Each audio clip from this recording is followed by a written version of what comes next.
नमस्कार फ्रेंड्स मु लिपि आपन को स्वागत करुच्ची मोर ओडिया यूट्यूब चैनल लिपि होम किचन रे। आज मोर ये गोटे वीडियो माध्यम रे आपण मानकु खुआरु घियो केमती बाहर करंती आउ मही केमती बाहर करंती मु आपण मानकु सिखेबी। ये जो मही देखुछंती ना ताकू ओडिया रे चला पानी आउ छाछ भी कहि थांती जहा कि छत्तीसगढ़ रे बहुत फेमस। तो चलंतु डेरी न करी स्टार्ट करिबा।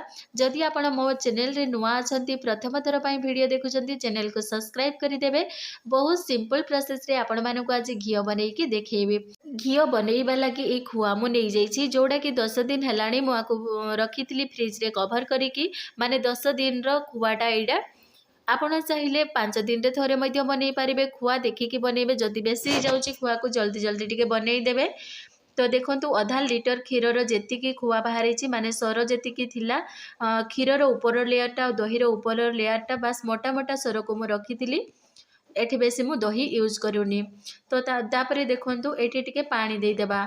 जदि एई प्रोसेसटा बास जदि आपण फ्रिज रे रखुछंती तो एमती प्रोसेस करिवे। जदि बाहर रखुछंती खुआ को माने सर को ता लगी अलगा प्रोसेस अछि। जदि एई प्रोसेस रे करिवे ना फ्रिज रे रखिकी एमती मिक्सी जार रे करिवे हमरो माखनटा जल्दी बाहरी जाए आउ घियो बनेबा प्रोसेसटा पूरा इजी हो जाए। तो देखंतु एठी अल्प टिके पानी देबे। जो पानीटा देबे गरम हेई नथिबो बेसी कि पूरा ठंडा हेई नथिबो नॉर्मल पानी ही नेबे। एमती अल्प अल्प टिके पानी देके ग्राइंड करि देबे। तो देखो मु अल्प पानी देके ग्राइंड कर दूसरी। आपड़ कहींपारे कि एठे माखन केमती बाहरलानी। तो चलतु माखन बाहर करके देखेबी। फास्ट राउंड आम माखन बाहरबनी तो से आमको आउ टिके पानी देबा। फास्ट राउंड बास टिके थोड़े चलेबे तापरे सेकेंड राउंड आप देखंतु पानी देकी देला परे पूरा माखन केमती ऊपर भासी आसुची। माने केते टाइम लागेला 1 मिनिट मध्य रे हमर माखन बाहरिकी रेडी हो गला। जहाँकि हमर माँ माने बहुत टाइम माने जाई थाए तांकर माखन बाहर करिबा लागि। आज व्यस्तबहुल टाइम रे के माखन बरकेबा लगी माने घियो करिबा लगी के राजी न थांती। एटा कहीं लंबा प्रोसेस थाए। जदि आपण एई प्रोसेस रे बनै कि करिवे ना घरे बहुत जल्दी घियो बाहर करि जिवो आउ समस्ते मध्य बनै पारिबे घियो। तो चलतु एठी आउ टिके पानी मिसई देबा। एठी मु अलगा गुटे बाउल रे नै जाइछि। तो आप देखी पारुथिबे सबू माखन केमती पूरा ऊपर भासी आसुची आउ बहुत सुंदर लगुच। मते तो यही प्रोसेसटा बहुत भल लगिला तो सेथि लगी आपण मानक सहित शेयर कली। आशा करुच्ची आपण मानक मध्य यही प्रोसेसटा बहुत भल लगिथिबो।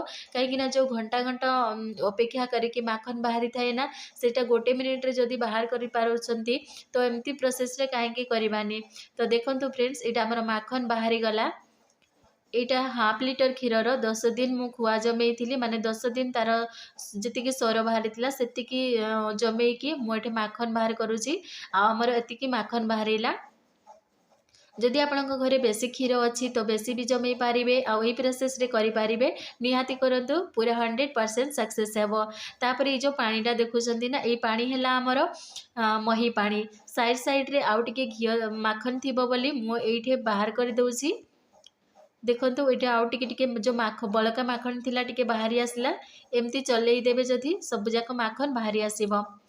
तो देखंतु ये जो पानीटा बंचीगला ना ये पानीटा है आमर चल्हा पानी जहाँ को आम छाछ बोली कही थांती मही बोली कही थांती।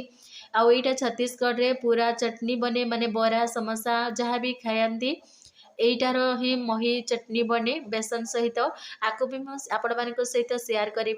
आईटा को स्टोर करके आपण मासे 2 मास पर्यंत पूरा रखिपारे बिल्कुल भी स्मेल आसे नहीं। आईटा को मैं टिफिन माध्यम रे रखी दउची। एटा को आम घरे आमे बनैकी खाइबू।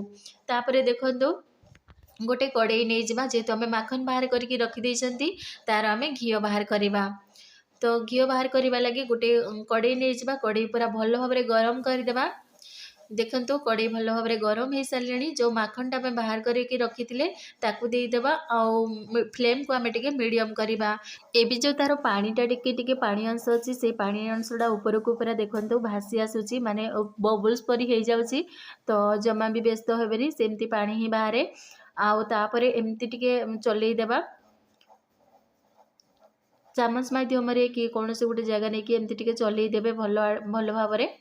देखंतु एटा हमर घियो पूरा भी बाहरी आसलानी आउ ठंडा हला परे मु एटे देखुची ये टिके जस्ट लेट हो गला आपण चाहिए आउ टिके जल्दी भी घीटा को बंद करेंगे।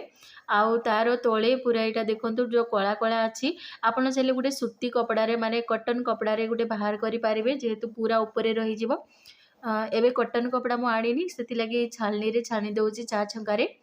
तो आप देखिपे जो मोटा मोटा दानाटा रही जाऊँगी किंतु पतला पतला दानाटा तौल को पलाऊँगी। आ घी ए बाहरी गला बहुत सुंदर परफेक्ट घी बनी। आउ यहाँ हम देसी गाईर क्षीर यूज करुँच आप चाहिए जो कौन सी क्षीर नहीं कि बन पारे किंतु यही घीटा जो ना यहाँ पूजा पाठ रे भी लगी पार आम रोटी सहित बन के खाई पार जहाँ बनइले भी पूरा प्योर 100% प्योर देसी गाई घी आमर बनीगला। आउ यही प्रोसेस रे आपण माने घरे बनइबे आउ समस्त को शेयर करिवे। आजिर ए घी बाहर करबा प्रोसेस आपण मानको केमती लागिला मते कमेंट रे कहिबे। आ जदि नुआ अछंती चैनल को सब्सक्राइब कर देबे। Thank you.